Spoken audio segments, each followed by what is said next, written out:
What's up, everybody? Matty Willz tapping back in with you guys for another great episode of Wellbeing Wednesday with Matty Willz. Of course, this is all brought to you by our good folks over at MetroHealth. And today we'll be talking with a very special doctor, none other than Dr. Natalie Joseph, who of course works with and for MetroHealth. So before we get going, thank you for taking some time out of your day and joining us today. Great. Thanks for having me, Matty. And thank you again for being here. We really appreciate you. So, been a busy morning so far, but we have to obviously have this really, really important conversation. And it's a great time to have this conversation, as today we'll be talking about just breast cancer and things around that. So before we dive into that, though, Doctor, I do like, and one of my favorite parts is honestly, you guys giving your story, your journey. How did you get to this position that you're currently in with MetroHealth, and anything else that you want to share with us?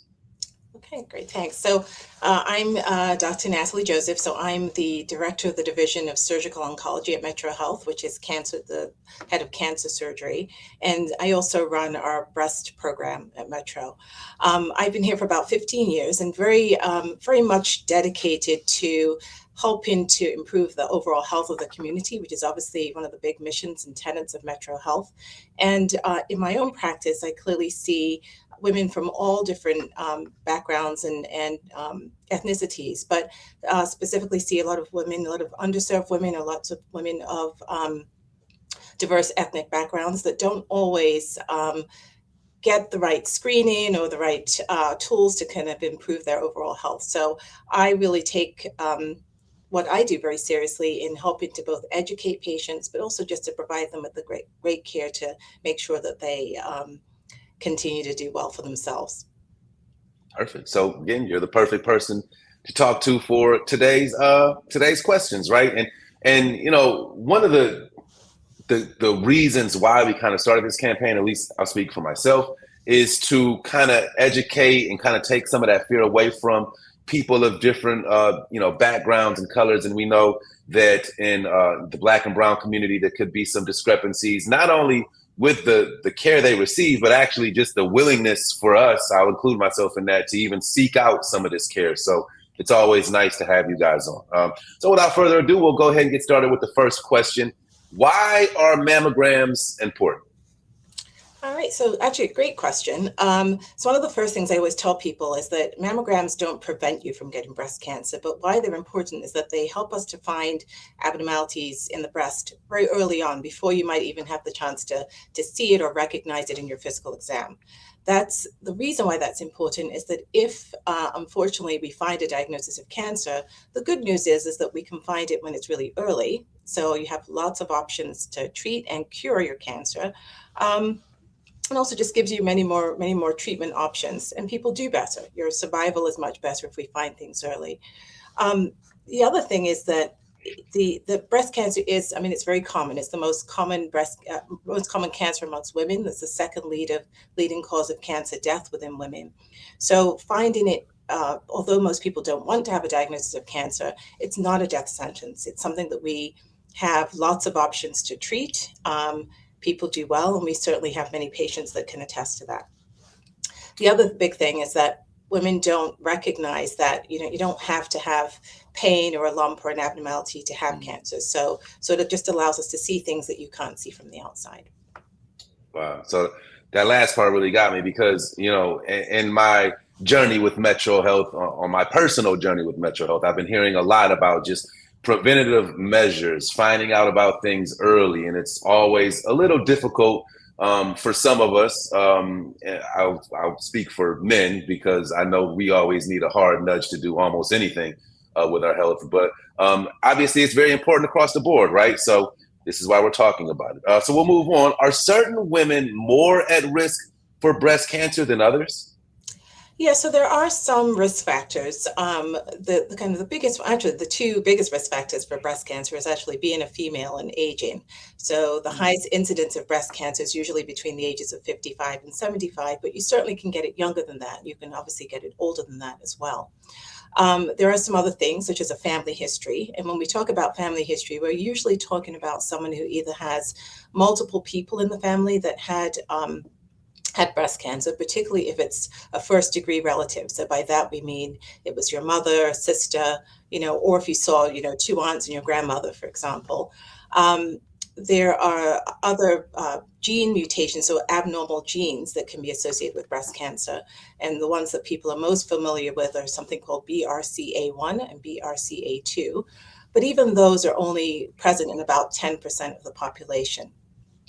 And then there's just some basic lifestyle things that can be associated with increased risk, such as obesity, smoking.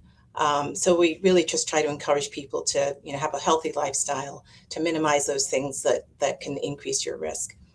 That being said, about 75% of women who have breast cancer have no identifiable risks. So again, another really important reason why people should get mammograms, because just because you don't have those risk factors doesn't mean that you couldn't get breast cancer. Did you say 75% don't have anything that would maybe give them an inkling that something is wrong?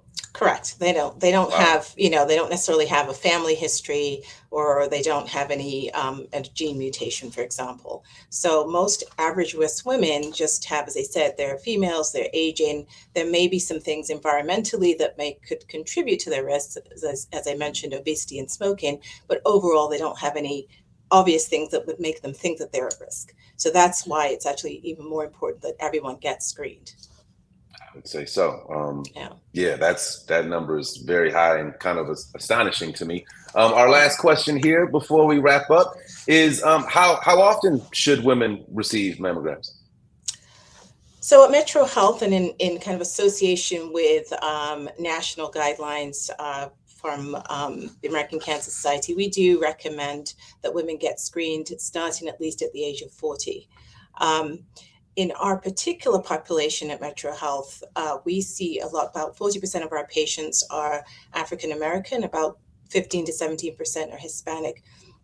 And in that patient population, we particularly recommend early screening because of the fact that although Caucasian or white women have the highest incidence of breast cancer, the highest death rate from breast cancer actually is in our African American and Latino women.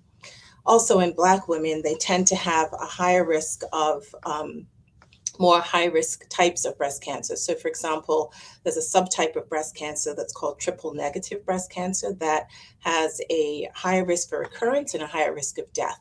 And we see that particular type of breast cancer probably in twice as much in Black women than we do when we compare them to their white counterparts. We also see breast cancer diagnosed at an earlier age in Black women and actually in Latino women as well.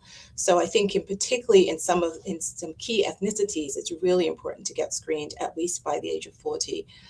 We have built into our health maintenance for our primary care physicians at MetroHealth, we do have them start at least doing some risk assessment with patients, even as early as the age of 35, where they'll just talk to them about both lifestyle risks and potentially family risks, factors that they may have. And there are some patients that we actually plug into getting high risk screening even earlier than age 40 because of that. But at the very least, I think people should start at age 40. One of the things I'm always fascinated about when I talk to you guys is just how much you know, like right off the cuff. Like you just rattled off a lot of numbers. Some of them were really kind of astonishing to me. One of the great things about you, our viewers, listeners watching this on the internet, is that you can rewind and you can go get some of those numbers again. And then also this information that I'm going to share right now, which is, of course, our call to action. So for more information or to schedule an appointment, go to the website, metrohealth.org/cancer/breast-cancer. I'll give that one more time, metrohealth.org/cancer/breast-cancer. Or, of course, call the phone number 216-957-2778. I'm Matty Willz. That is Dr. Natalie Joseph. What a great conversation. Is there anything that we missed? Is there anything that you want to kind of emphasize or drive home before we wrap up today? I think the biggest thing is just know your body. Make sure that you're going to your physician regularly and getting your regular checkups. If you notice anything new or different, that you should seek attention. Mammograms are not to be afraid of, but they're really there to help you. So as I mentioned before, it's there to find things that you may not see beforehand. And that even if there is a finding, many times it ends up, not being anything you have to be concerned about. But in the event that it is, it's finding it early makes the biggest difference. You can, it can be treated, you can be cured of very early stage cancer. And so I think that that would be the biggest thing to drive home. We've had what we call #BreastFriends campaign, meaning that not only do you go get your mammogram, but take a friend with you. So we really encourage women to really advocate for themselves and their health. And this is one step in doing so. Perfect. Wonderfully said. So common themes, preventative and healthy lifestyles. We hear that with almost all the doctors that we speak with over at MetroHealth. You guys and gals are always so wonderful. So thank you so much for taking some time out of your day and just chopping it up with us for a little bit. And again, thanks everybody for watching. And we'll be back with another brand new episode of Wellbeing Wednesday with Matty Willz, brought to you by MetroHealth real soon. Thank you, Dr. Joseph. We'll talk soon, okay? Thank you.